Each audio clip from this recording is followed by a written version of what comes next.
Hello dear students, आज हम discuss करेंगे क्लास 10th इन टेक्स्ट क्वेश्चंस पेज नंबर 10, जिसमें फर्स्ट क्वेश्चन है a solution of a substance x is used for white washing. Name the substance x and right it's formula.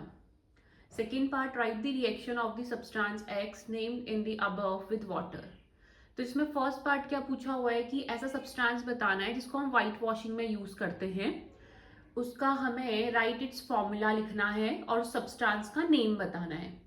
तो वो जो substance x है वो क्या होगा, तो पहले पार्ट में ये हमें डिस्कस करना है. सेकेंड पार्ट में right the reaction of the substance x name in above with water. तो जो आपने फर्स्ट पार्ट में बताया हुआ है कि वो सब्सटेंस क्या है, उसकी रिएक्शन करवानी है आपको वाटर के साथ, और प्रोडक्ट क्या बनेगा वो बताना है with the help of a reaction. So answer is first part के लिए ऐसा सब्सटेंस जो हमें वाइट वॉशिंग में यूज करते हैं उसे बोलते हैं quick lime. Quick lime generally common name है, और कैल्शियम ऑक्साइड इसका केमिकल नेम है, और केमिकल फॉर्मूला है CaO. तो यहाँ पे हमें पूछा था नेम दी सब्सटेंस एक्स, तो नेम हो गया क्विक लाइम और कैल्शियम ऑक्साइड, और राइट इट्स फॉर्मूला में हमें उसका केमिकल फॉर्मूला लिखना है, दैट इज CaO. तो CaO इसका केमिकल फॉर्मूला हो जाएगा. फिर सेकेंड पार्ट डिस्कस करते हैं, right the reaction of the substance x. तो हमें सब्सटेंस एक्स के लिए रिएक्शन लिखनी है, name in the above with water. तो हमने एक्स किसको बोला हुआ है, एक्स बोला है हमने CaO कैल्शियम ऑक्साइड को. उसको पानी में मिलाते हैं, फिर रिएक्शन देखते हैं बनेगा क्या.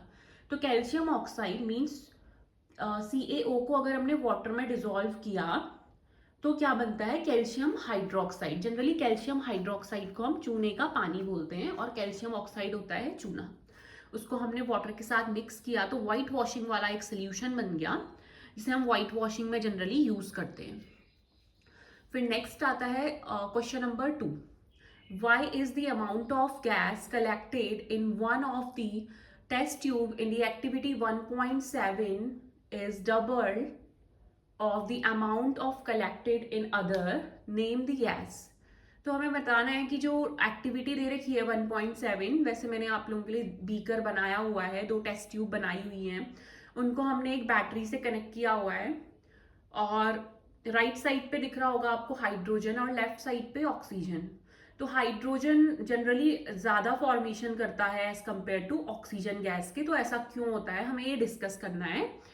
तो जिसमें हम पहले एक बार समझ लेते हैं एक इक्वेशन की हेल्प से, जिसमें मैं आपको एक इक्वेशन दिखाती हूँ कि कैसे हम इसे एक्सप्लेन करेंगे.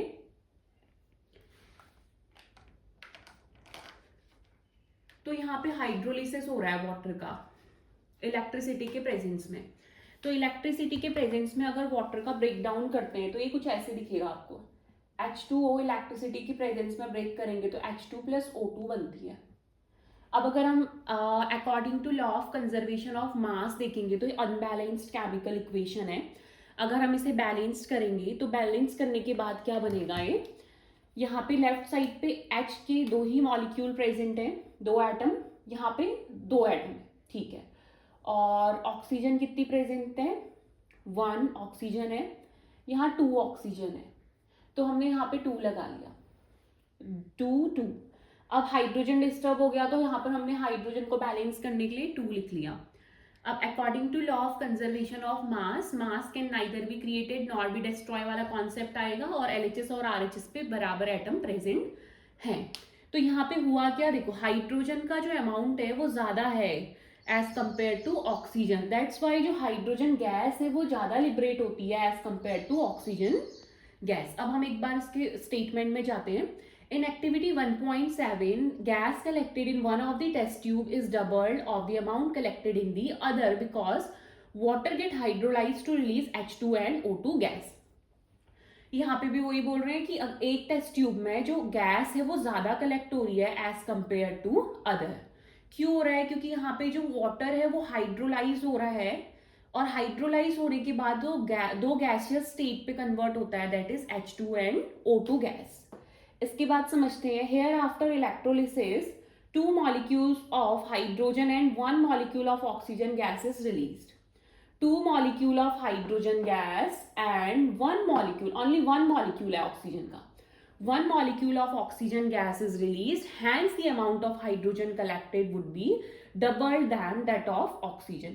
इसीलिए जो हाइड्रोजन का अमाउंट है वो डबल है as compare to oxygen, because यहाँ पे हाइड्रोजन के ना 2 मॉलिक्यूल, हाइड्रोजन गैस मतलब H2 के कितने मॉलिक्यूल्स प्रेजेंट है, 2 मॉलिक्यूल्स, और यहाँ पे ऑक्सीजन के मॉलिक्यूल, ऑक्सीजन गैस है, ऑक्सीजन का 1 मॉलिक्यूल है, आगे से कुछ नहीं है, इसका मतलब 1 मॉलिक्यूल है।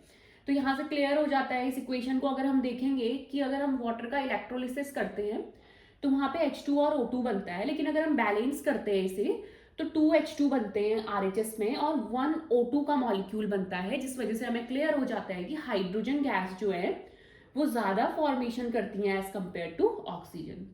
तो ये इसका आंसर था, एक्सप्लेनेशन है प्लस स्टेटमेंट है। नेक्स्ट वीडियो में आगे के इंडेक्स क्वेश्चंस देखेंगे। Thank you.